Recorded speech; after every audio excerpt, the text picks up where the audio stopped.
We go for launch. 5. Quiet, numbskulls, I'm broadcasting. Anything can happen in the next half hour. 4. My friend, we cannot keep this a secret any longer. This whole thing is insane. 3.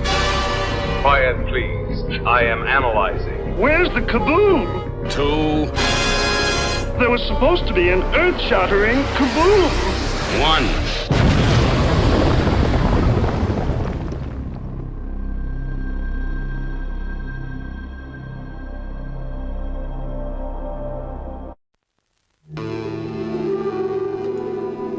For 2 million years in these subterranean caves, a creature of superhuman evil was entombed in a wall of ice,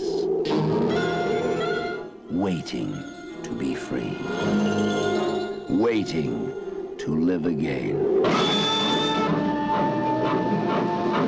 Travel with us on a journey into a world where nightmare becomes reality.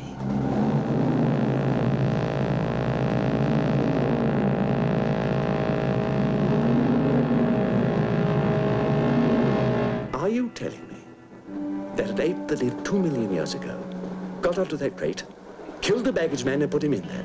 Yes, I am. It's alive. It must be. Travel with us, if you dare, on the Horror Express.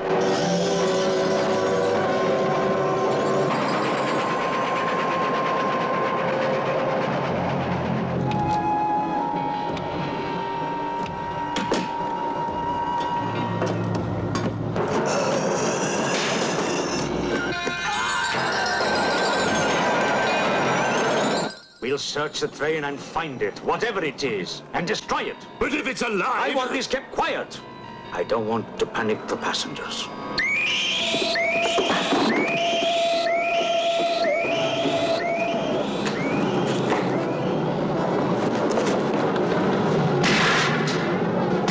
The malignant power of this creature is indestructible, transferring its force from mind to mind, from body to body. Beast is not dead. I put 4 bullets into him. You think evil can be killed with bullets? Satan lives. The animal that you shot was only the host. It's alive in someone on this train. You saw his eyes. One look at them and you're dead. Anything that moves near that door, kill it!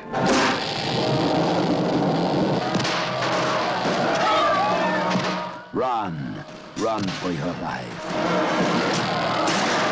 Hide, but you can't escape. No one can stop the fury and the terror of the Horror Express.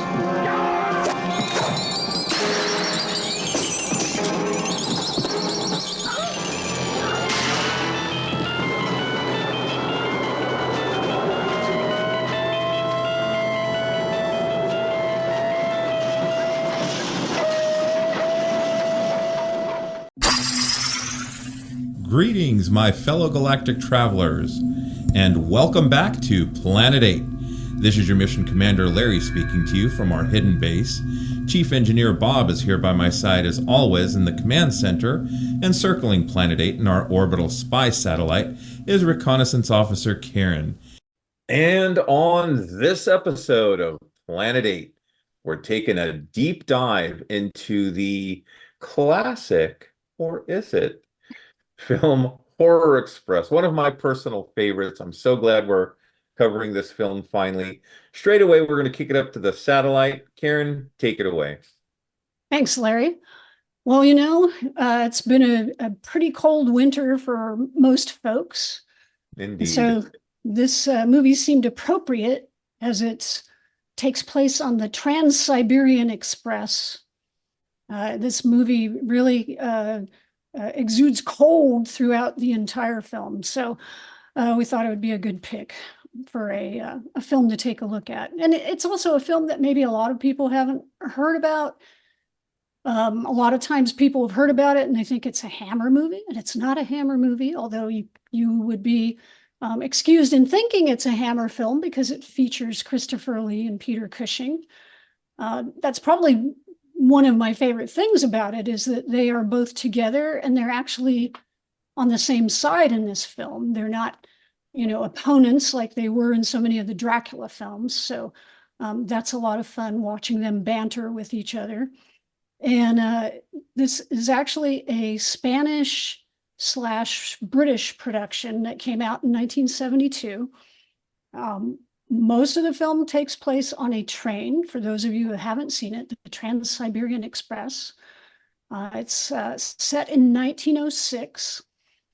Christopher Lee plays Alexander Saxton, who is a archaeologist, and he discovers this frozen missing link, half man, half ape, frozen in the ice, and he determines to bring it back to England with him on the train. And all sorts of mayhem ensues once he has it on the train. And so Peter Cushing is Dr. Wells. He seems to be a medical doctor, but a scientist as well. And he gets involved in investigating what's going on the train. They have all sorts of other characters. So it's almost like a mishmash of like Murder on the Orient Express and The Thing, because you have this entity that sort of gets loose on the train. Everybody's confined. They can't go anywhere. You have all these characters. There's a Russian Count and Countess. There's a spy. There's the engineer. There's the monk. Yeah, Rasputin. That guy, the whole time I'm going, that looks like Robert De Niro. I was so convinced it was Robert De Niro, but it wasn't. It was a Spanish actor named Alberto de Mendoza. And then, of course, the real kicker is Telly Savalas, who shows up in like the third act as this Russian Cossack captain Kazan, who is so like over the top and crazy and just really like, I don't know, gives the whole thing a real kick. But yeah, anyway, that's sort of the basics. There's the missing link is actually inhabited by sort of this alien presence that can attack people, and it's of its age, right? I felt like this movie would fit in with like Kolchak the Night Stalker, Count Yorga, those things. So the effects look kind of hokey now, but they really fit for those early 70s kind of movies. And yeah, the thing can stare at people with these glowing eyes and like kill them or transfer its mind into people. And so, yeah, just a really fun movie. So I don't know about you guys. I know I didn't see this when I was a kid, but I saw it as an adult, early adult, and really thought it was a kick. What about you two? Any thoughts? I think, Bob, this might have been your first time seeing it. Oh, no. Oh, okay. That was the impression I got from our texts, but I used to watch it with Bob Wilkins on Creature Feature. Okay. No. Showed it all the time. So I'd seen it quite a bit. I just hadn't seen it in a long, long time.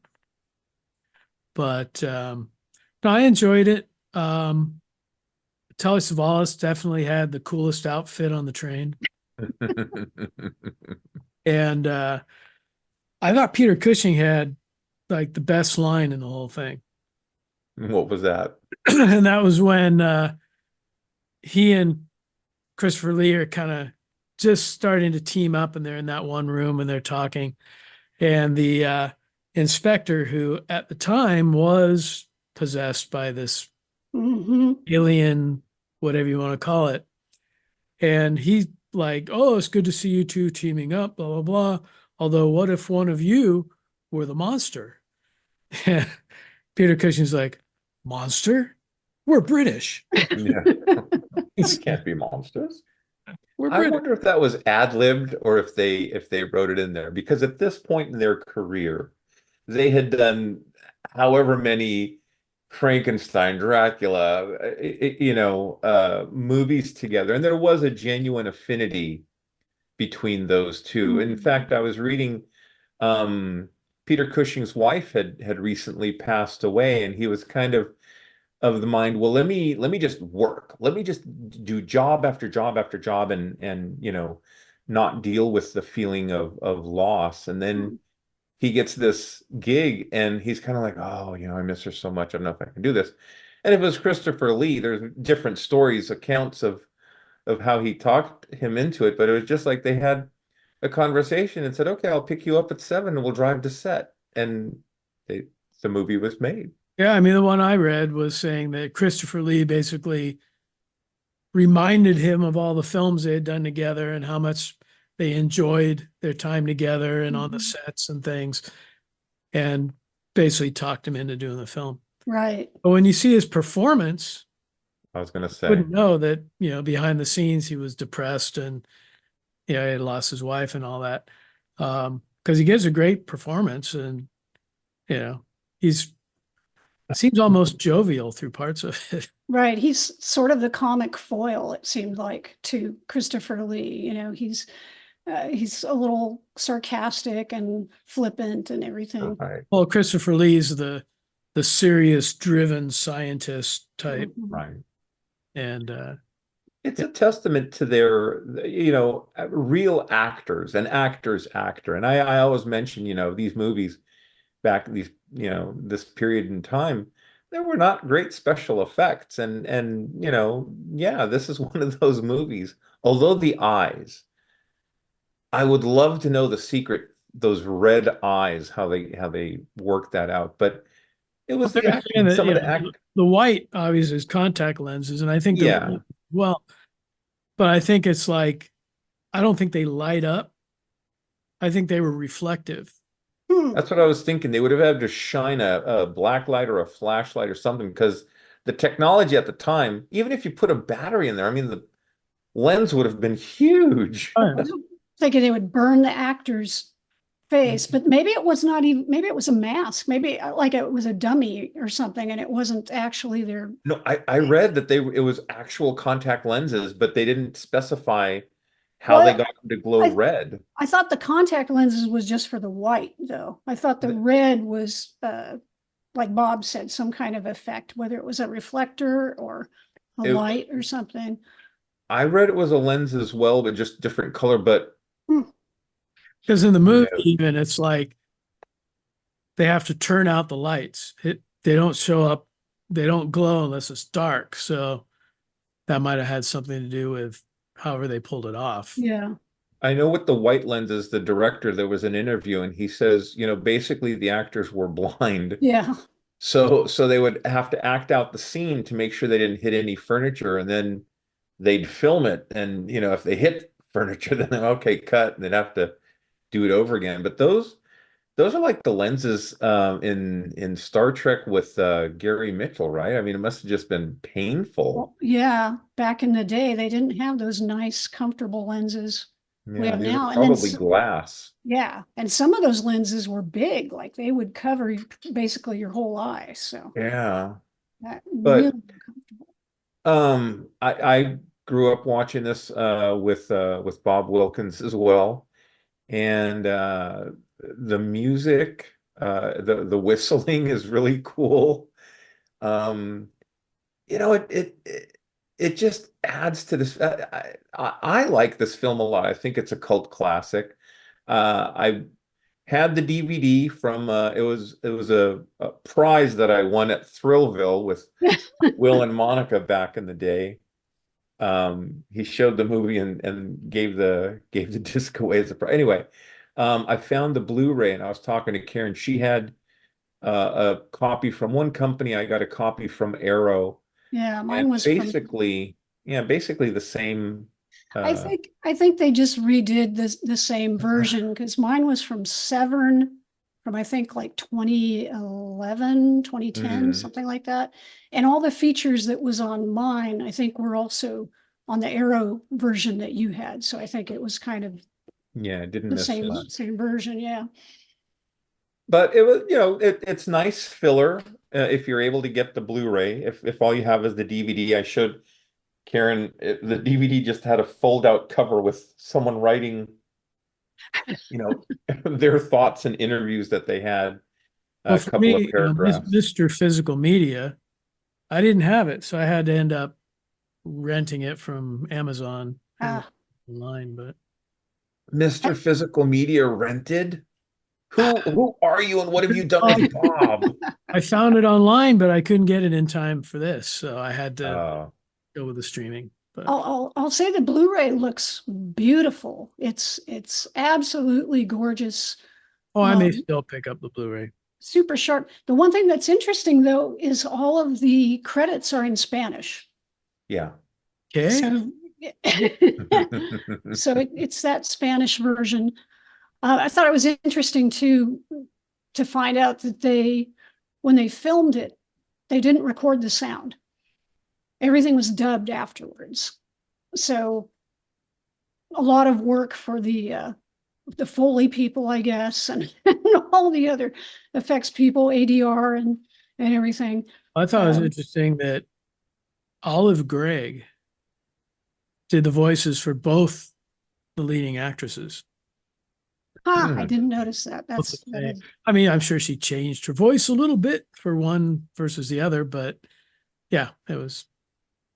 And, that kind of got me going down the rabbit hole and I couldn't find the name of the voice actor, but a lot of the Bond girls in the James Bond films were all dubbed. Dubbed, including Jane Seymour. Really? Really? I think that she would have her actual voice, but they're all dubbed by the same voice actress. I can find her name online. I have to go. I wonder why Jane Seymour would be dubbed. I mean, she's English. Or British? Why would she need to be? I don't know. I know Gert Frobe was definitely dubbed for Goldfinger. Yeah, that makes sense. But yeah, he did all his lines kind of phonetically, and then they dubbed him. But anyway, yeah, Olive Gregg did the voices for both the female leads in this. So I thought that was.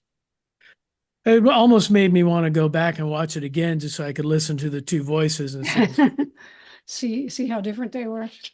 Well, I know what they did with the movie is they, different markets, they had different languages for whatever market they were going into. But for Christopher Lee, Peter Cushing, and Telly Savalas, they kept at least in the English version, their voices. So that was almost like they'd have to, because by that time people knew. They're recognized. I mean, to give people some context, this film came out right after basically like Dracula AD 1972. It was followed up by The Creeping Flesh and Satanic Rites of Dracula. If you look at like Telly Savalas, he was actually, pretty far along in his career. He had done The Dirty Dozen already. He had been in On Her Majesty's Secret Service. So he'd been in a Bond film. He'd done Kelly's Heroes. So he was not an unknown quantity when he made this film. And a few years later, he'd be doing Kojak. Right.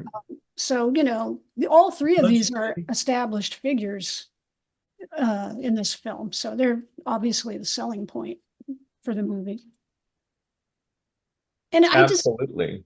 Savalas's performance in this, I mean, it's so brief, really, when you look at it, but it's just so like, what do the British say, gobsmack? I mean, he just comes in and he is like a bolt of lightning all of a sudden. He's this just sort of maniacal character that appears, and like Bob, you were saying, he's got this bizarre red jacket and apparently no shirt on underneath. he obviously had a blast with that role because he puts everything into it. He's like chewing the scenery and he's kind of menacing. What he reminded me of between his voice, and he has a fantastic voice. I mean, he would have been a great voice actor. I don't know how much voice acting he did, but between that voice and the presence, for some reason, it really reminded me of Clancy Brown in Highlander. Yeah, I got that feel too. Did you? It was so weird. I was like, who does this remind me of?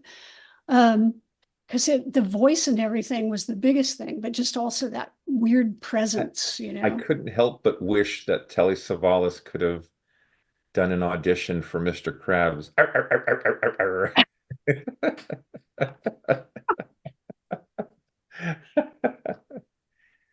Yeah, he makes his mark. What I thought was interesting too is that there was a movie around the same time called Nicholas and Alexandra. Oh, this And is complicated.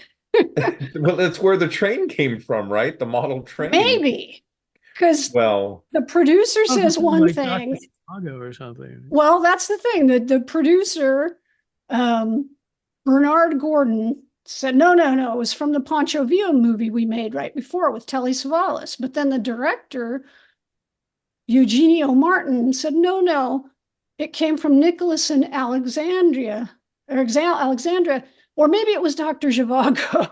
He told two different stories.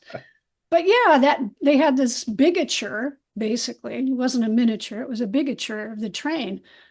But yeah, it's not clear. Like which, like all the scenes were shot in one train car. And they kind of like rearrange things. Two? Oh, yeah. They'd film in one, redress the other, and then once they were done filming all the scenes, like in the luggage car, they did all the luggage scenes, and then they'd move to the dining car, and they'd film all the dining scenes, and then they'd go to the sleeping, car. So it was interesting moving between the two sets, and those sets were used in either Dr. Zhivago or Alexandra. But the film was filmed in Madrid. Yes. So all the ice tundra and the archaeological find of the creature and the train station and all that stuff was in Madrid. Yeah. It's definitely Spanish despite all of the snow and other stuff.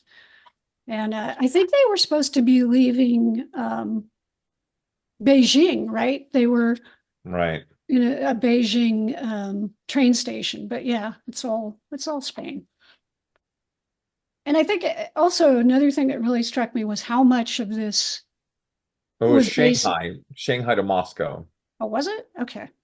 How much of this really was kind of ripped off and rewritten from like the original story of Who Goes There, the story that became The Thing, right? Because it's so, the similarities are so strong. I mean, there's no spaceship in the beginning, but the creature is wanting to build a spaceship and leave. Like he's asking the engineer about, like, do you know people who, is there a way to like break free of gravity? And the guy's like, well, there is one guy who's got a theory about this, and can you send me to this guy? And he's like, and the steel, the Count has like a bar of steel, and he's like, oh, I want to figure out how to make this steel. And so he's like scheming about how he can get back into space. And so there's like so much going on in this movie, but the little alien thread that connects it back to The Thing and Who Goes There is definitely there. Absolutely. I think that's a lot of fun, at least for me, for this movie, because you have 3 acts, and the first act is this archaeological find of this half human, half ape that's locked up in this crate with bars. Yeah, why the bars? Yeah. So, and that was just for the movie. That's for us, so we could see that red eye. Excuse me.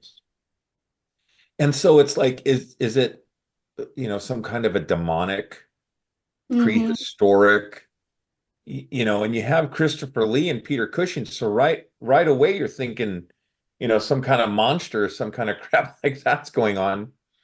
And then it starts absorbing people's thoughts and minds, and there's a conversation that's had where it's like boiling a fish.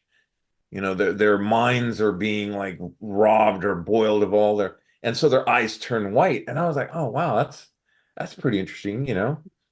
And then they start doing autopsies, and more people start falling under this. What was interesting is spoiler alert, when the entity transfers into the inspector, right? Because they shoot the half ape, half human.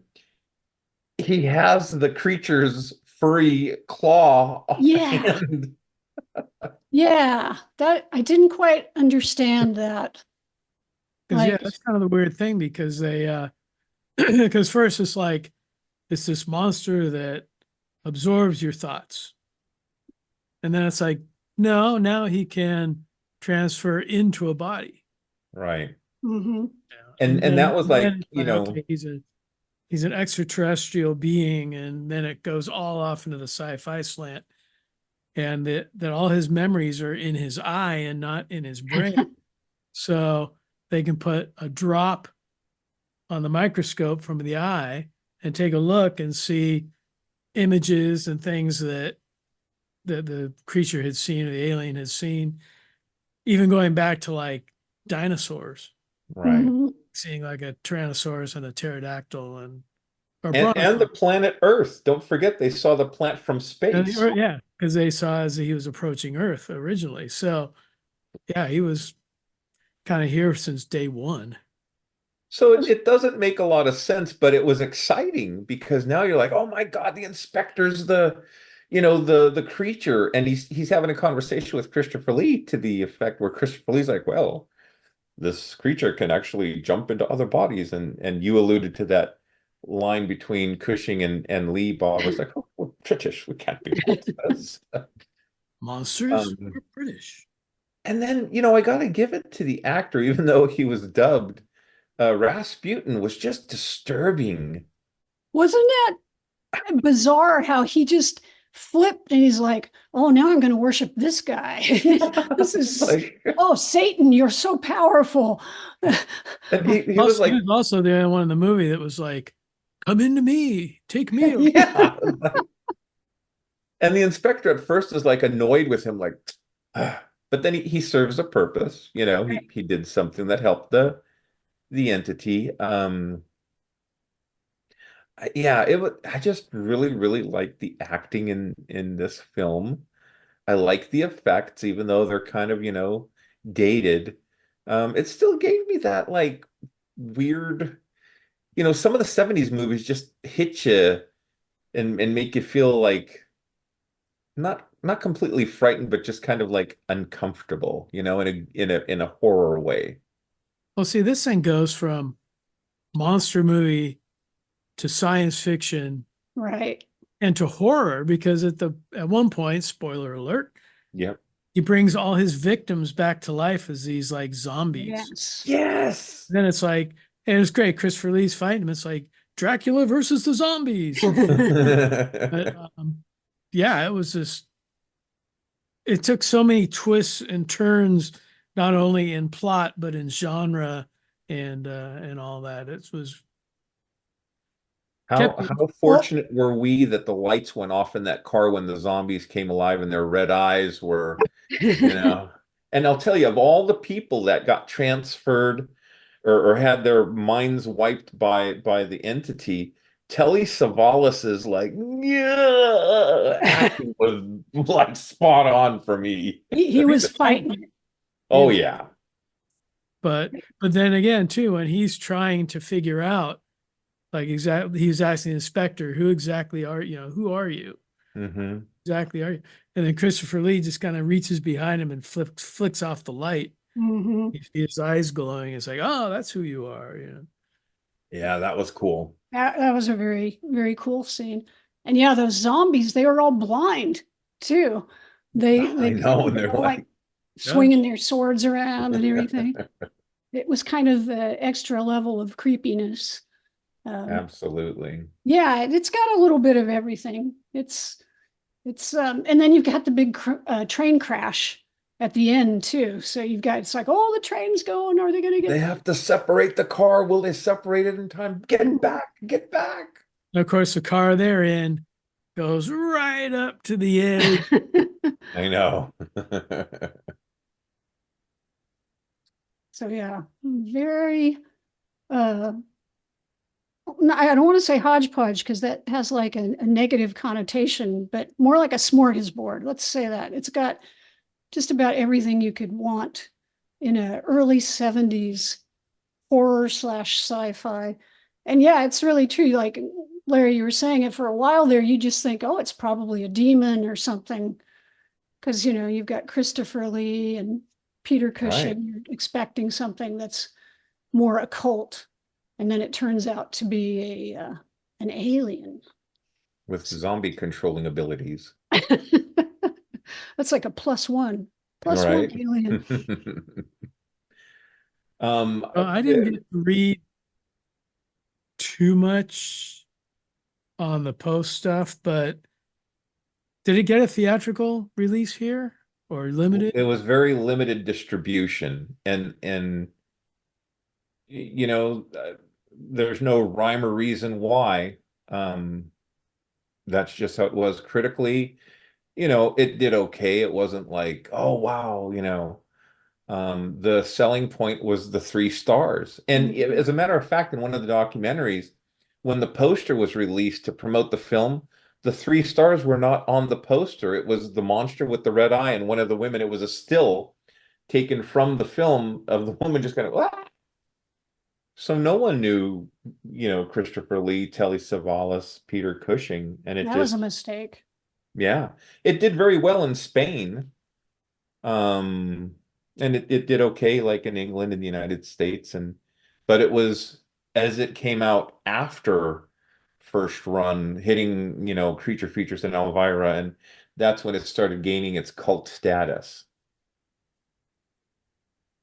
And I think the first print that they struck was kind of like a messy print as well, where you could see where they taped reel 1 to reel 2, and you know, that was the time of the grindhouse film though, so people were a little more forgiving of scratches and you know, things of that nature. The print, like Karen said, the print on the Blu-ray is like really good though, so It's outstanding. Well, I'll have to probably go ahead and pick that up at some point. oh yeah, yeah. And it's not that expensive. It's funny though, if you have Shudder, the cable channel, horror cable channel, there's a Creep Show series. Bob and I have talked about this before. I watched Season, you what? I watched that episode last night.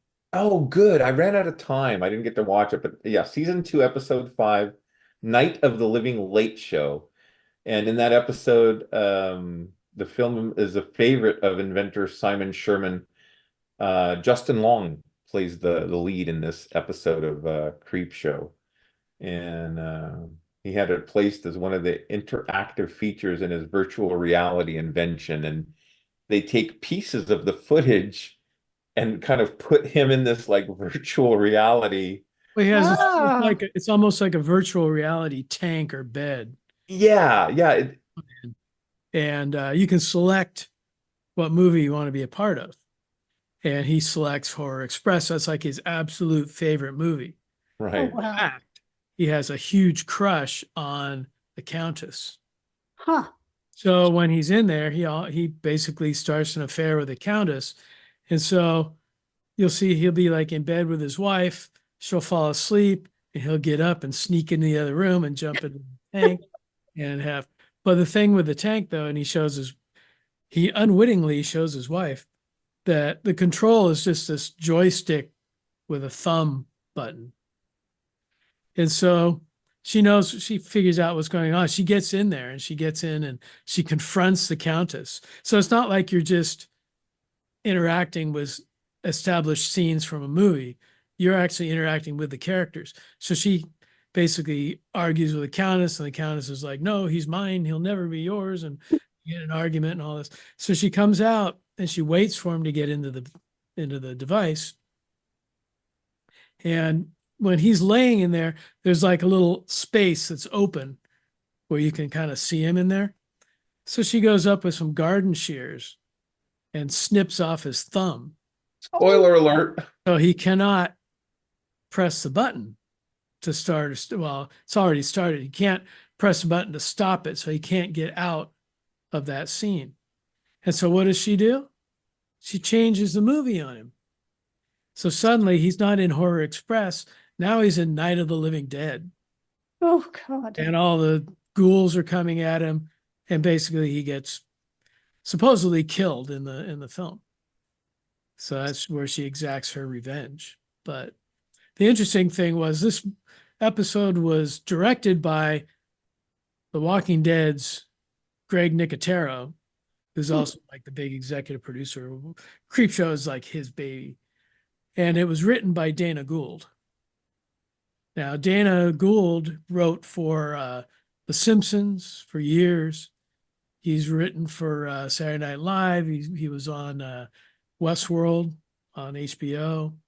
Oh, wow. And he wasn't on that. Brian was. So yeah, basically we premiered a King Kong documentary at the Bell Theater, and it was Frank Dietz' documentary, but Dana Gould was in it, so he came up. He was one of our guests, but he was really cool. So yeah, he ended up writing that episode.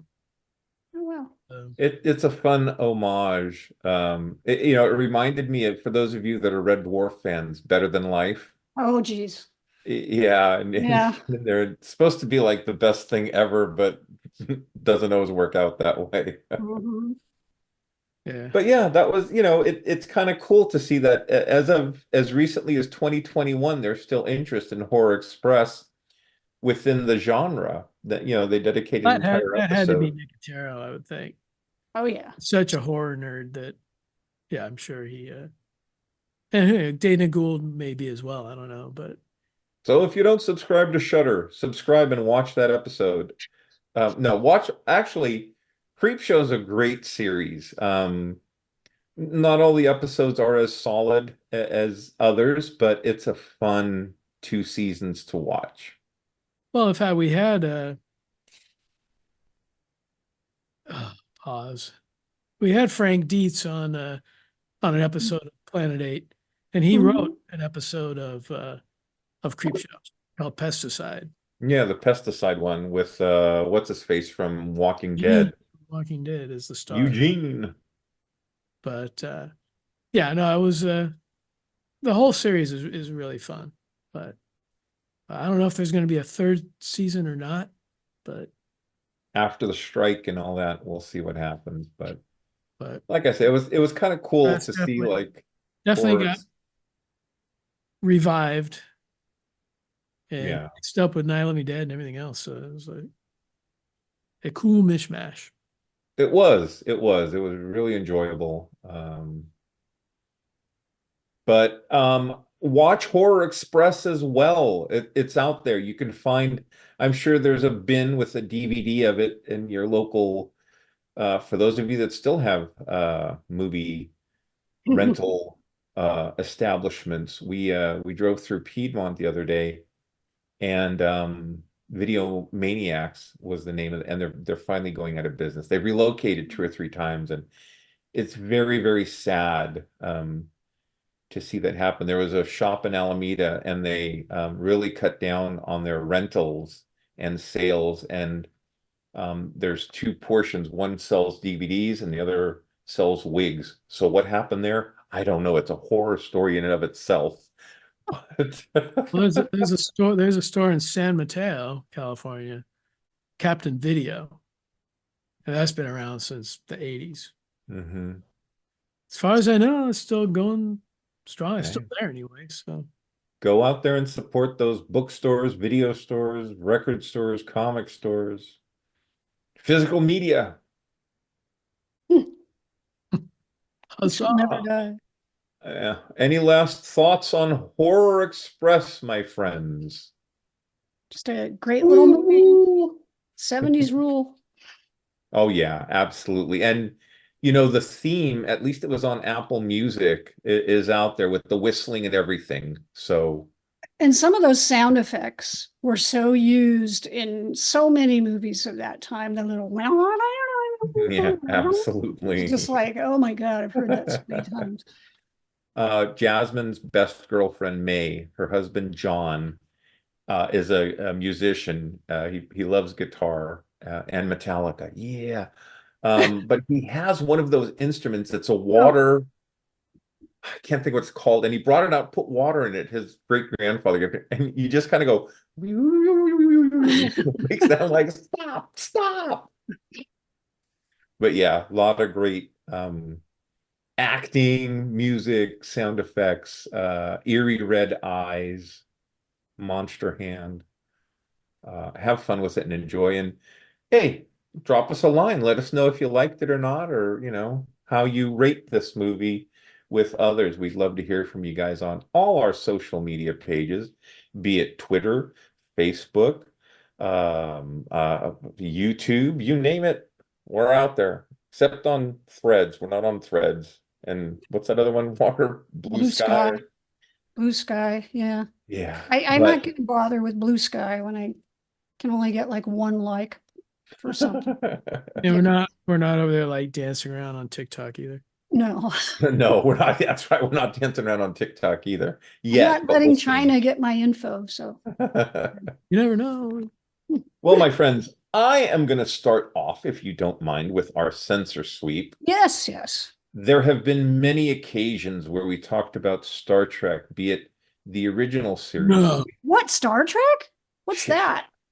Well, we should cover more of the original series. It was brought to my attention that we only did the original series once, and it was our 2 favorite episodes or something like that. 4 or something, I don't know. But... Because I think it was our first 10 episodes. Maybe that's how it got brought to my attention. But in any case, your mission commander did not show enough love to Ensign Pavel Chekhov, especially with his lack of presence in the animated series. So I have purchased Chekhov's Enterprise.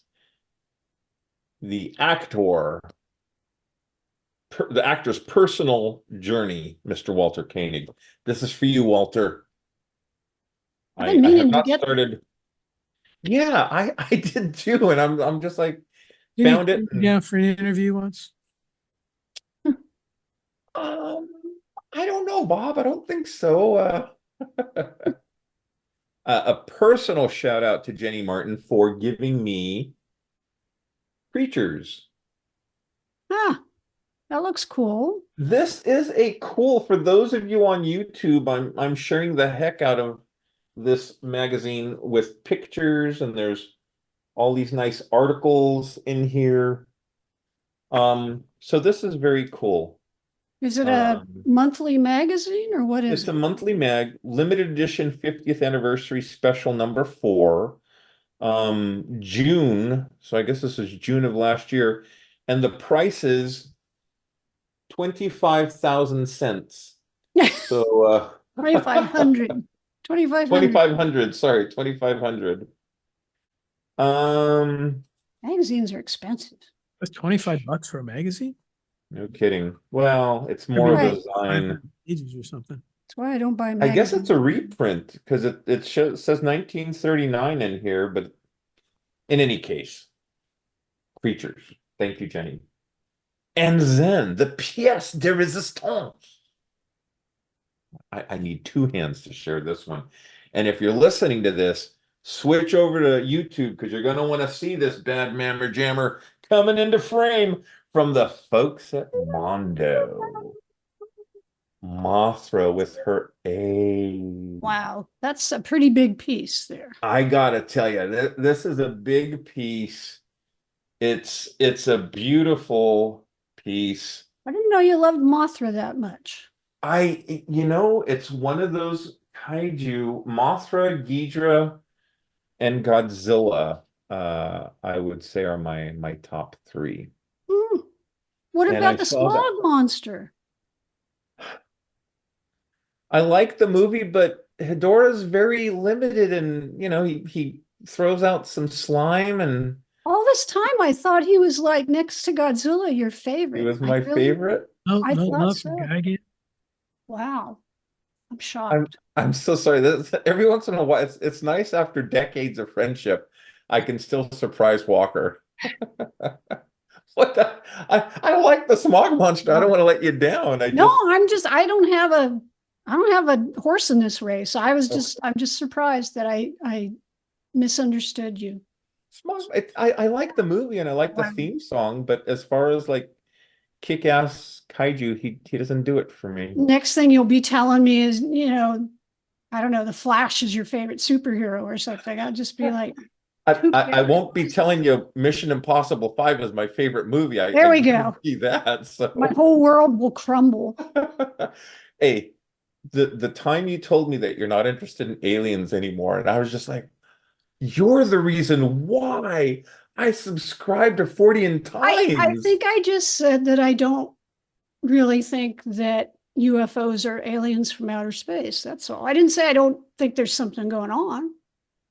But this is a conversation for another time. This is true. This is true. We drove Bob away. We drove Bob away. Oh my Bob God. said, screw it, I'm out. Screw these people. No, somebody was calling and now he's like saying, Larry. Oh. How could you do this to me, Larry? What happened to us? I was your favorite. Even Campbell was shocked. You've thrown me aside for some big moth. Yeah. Well, I apologize, but yeah, the folks at Mondo, there's a special edition of this that I didn't get in on, where you have the two baby Mothra coming out of a cracked egg. Oh. And this is from Godzilla SOS. That's this version of Mothra. Yeah, but I didn't get on that. This is a regular version, which is still beautiful and it's huge. But yes, that is my censor sweep for this podcast. Bob or Karen, who would like to go next? Well, I can throw up a few things. Yes, sir. Other than Hedora.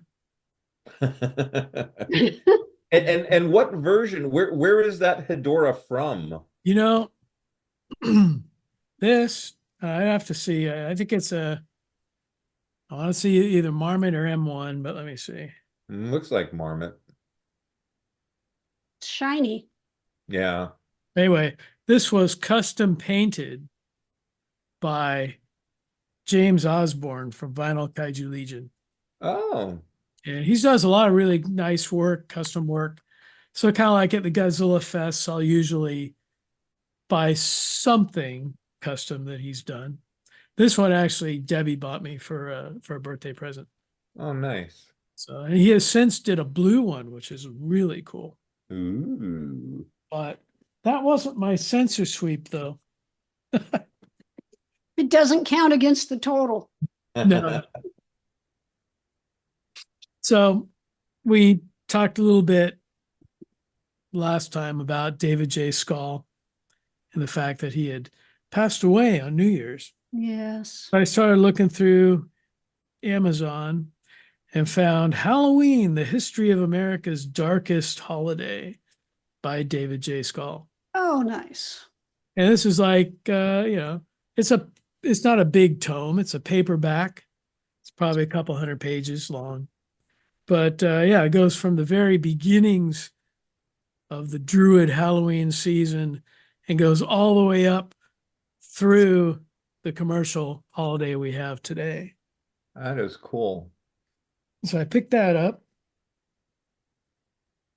I also got, in keeping within the kaiju theme of things, from IDW, I've got this comic, Godzilla Rivals, and this one is Jet Jaguar versus Megalon. And I really want to get it out of the light if you're watching on YouTube so I can get a good shot of it. But this cover, this is an internet exclusive. The cover was done by Lenny Romero, who's been an artist at all our Godzilla fests for quite a few years now. And this is his first foray into the professional artistic realm. So if you can pick that up, you have to order it directly from IDW. And I definitely suggest it. And then also, I was watching the Terror from Beyond Space on the Kino Lorber Blu-ray. And watching the extras and the special on the movie, they talked about a magazine from back in the 50s, 60s called Fantastic Monsters of the Films. And if you know me, I grew up on Famous Monsters and Fangoria and all these other Monster Times, all these monster magazines. So I didn't have all these issues of Fantastic Monsters, but thanks to Amazon, there's a collection of all 7 issues. And this nice big hardcover. This is like 600 pages. Look at that. If you're watching on YouTube. Wow. It's a thick sucker. And basically, they didn't redo anything. These are just scans of the magazine. Nice. And some are pretty pixelated and not that good, but it's cool just to have it because you get that old feeling, all the old fonts. And this was back in the days where it wasn't computer layouts. It was like cut and paste and, type it up on a column, then paste it on a board. Mm-hmm. Kind of like we used to do when we used to do Markolite magazine. That was like right on the cusp of cut and paste and computer. So it was kind of a hybrid thing, but it's cool just to go back and relive this is kind of like it got a professional release because it was Burns and Blaisdell, but it basically has that fanzine type feel to it. Mm-hmm. So it's interesting to see what people thought of movies at the time when they were coming out. I like to go back and look at my old Star logs for the same reason. There's a lot of coverage in those magazines, obviously, because Paul Blaisdell had a lot to do with it. There's a lot of coverage of the old American International pictures. Mm. Oh, yeah. And talking about it as it's new. I mean, they had just come out. Yeah. So that was an amazing thing. It's not like, let's take a look back on American International. It's like, hey, American International has this new movie out called I Was a Teenage Werewolf and blah, blah, blah, blah, blah, talking about it. Yeah, it's easy to lose sight of what people, thought of these things. Because now we have all this established lore around different films and stuff. But to go back and read what people were saying at the time, I think is pretty valuable. Well, back in the days when we would read monster magazines, it's like, it wasn't like a big cult thing. And you didn't have the internet. And so you didn't know all that many people that shared that interest. Mm-hmm. And you didn't have all those lucky to grow up in the San Francisco Bay Area, and there are a lot of people. And I was able to meet and mingle with them pre-internet. But I know a lot of people that were, grew up in Portland or somewhere, and they just figured they were the only ones in the world that liked this stuff. Yep. Except for these people writing this magazine. They're my friends. That's how I felt growing up. Was like, no, I know there's people somewhere who like this stuff because they put out a magazine. Right. Yeah. In my little neighborhood. That's cool. It's changed. Walker, what have you got for us, pal? Well, I don't have nearly the kind of stuff you guys have. But after we did our Battle for the Planet of the Apes episode with Lord Bloodraw, which I just had so much fun. Whenever we all get together and talk about apes, I have so much fun doing it. I was looking at some of my ape-related stuff, and one thing I can definitely wholeheartedly recommend, and this is a little bit of Star Trek, so those people who say we don't do enough Star Trek, I can recommend this. Star Trek and Planet of the Apes, the Prime Directive graphic novel, which just means it's a bunch of comic books put together by the Tipton brothers, Scott and David Tipton. Pretty much anything those guys do, I will read. They're such good genre people, and they such good writers. And I think, let's see who's the artist on this, Rachel Stott. And it's just really cool. It's a good story. It has Taylor is still alive in this, and sort of like Taylor, and Kirk kind of going head to head, butting heads over things, and Cornelius and Zira. Taylor gets on the starship and gets on the Enterprise, and it's just a lot of fun. Tell me that Kirk and Taylor have a big fight. They do. So that's a selling point right there. Taylor runs around like Lazarus. I think it's more like, do you remember Simon Van Gelder, who came up? He had his mind sifted by the dagger. Yeah. And I feel it's a little more like that. But it's a really fun story with the apes, and it doesn't seem overly contrived. And the Tipton brothers really know both Star Trek and Planet of the Apes. So it's like, chocolate and peanut butter or whatever delicious combination you want to come up with. So I can recommend Debbie that. time. That is cool. Well, my friends, this brings us to the conclusion of another fun episode. Bob has already seen Godzilla -1 Color. Your mission commander is taking an away team today to go see it. So stay tuned for a little mini review next episode. And I will be One of watching these days, 49ers trounce the Lions today. Well, good luck with that. Yeah. And I'm still watching The Invaders. So I was going to say, I need to get back into The Invaders. We started watching, I've never seen any of the prior 3 seasons, but we started watching season 4 of True Detective with Jodie Foster. Oh, yeah, we started watching that too. Yeah, I'll be damned. That's such a good show. So if you guys get a chance to check it out. Talk about cold. Man, every time I watch that, I have to get a blanket because it's cold. It'll be interesting to see where it goes. It will. Yeah, I don't want to spoil anything because it's still out there, but there's this anyway, never mind. You learn things you otherwise didn't know. And we're about 3/4 of the way through Torchwood now. And yeah, man, I forgot how good that was. And by end of season 2, you would have the man tears just flowing like crazy. And we also started watching. Debbie's really into like World War II fighter planes, that type of thing.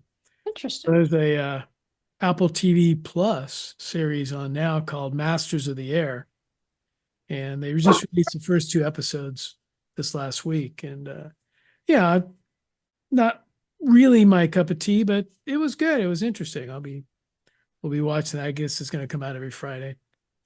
So Jasmine's friend May and her husband John started watching. Didn't start. They've been watching Next Generation, and I would talk about certain episodes. And now they're getting into Deep Space Nine, and so we're having conversations on why does Odo do this? The meaning of Odo Ito, and there was a Next Generation episode. The title escapes me, where Miles O'Brien talks to an ex-captain that he had who was just Wounded? The Wounded. Yes, thank you, Walker.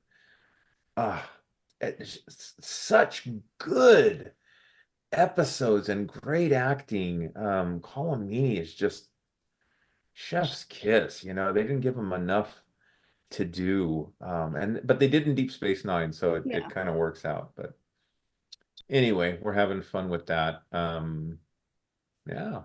So I guess this draws this episode to a conclusion.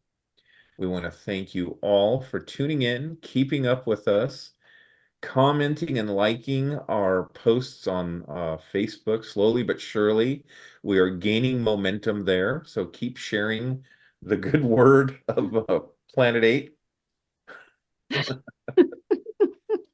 Stay safe. we're up to Take care of yourselves. 397 subscribers on YouTube. So That's right. Just get 10 of your friends. You guys take care until next time. We're signing off. Peace out. Take care of yourselves. Peace and love. On that note, this will conclude this transmission from Planet 8. We would like to thank all of our intergalactic audience for listening. Be sure to head on over to our website at www.planet8podcast.com, where you can get more information on this episode's topic. For more conversation, find us on Twitter at Planet 8 Cast. or on Facebook at facebook.com/Planet8Podcast. We want to thank you guys for tuning in each and every episode. We look forward to your input and opinions. Until next time, this is Planet 8 signing off. End transmission. By George, he's got it. It is the end.